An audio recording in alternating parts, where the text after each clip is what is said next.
Real talk, guys.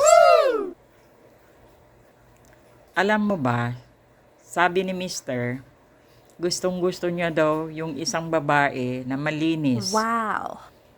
maalaga.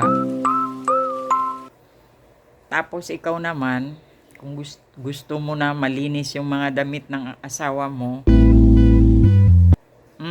nagpalaba ka doon sa labas.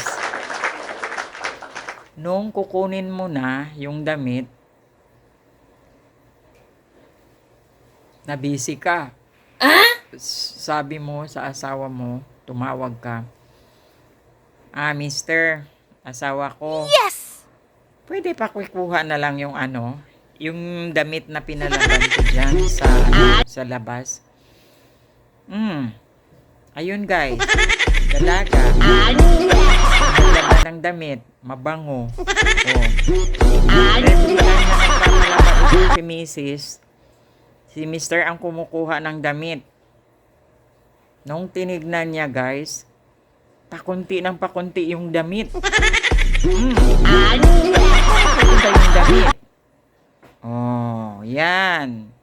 Yan kasi, magpalaba kayo doon sa labas. Para yung damit ng Mr. nyo mauubos na. Lalabahan. Pero, iba na ang kalalagyan. Hindi na sa aparador mo. Doon na sa aparador nila. Sa naglaba. Oh, yan. Sige, nakakapagod maglaba. Huwag kayong maglaba. Magpalaba na lang kayo doon sa iba. Bango, malinis. Yan. Yan napapala nyo. Magmarites ka pa.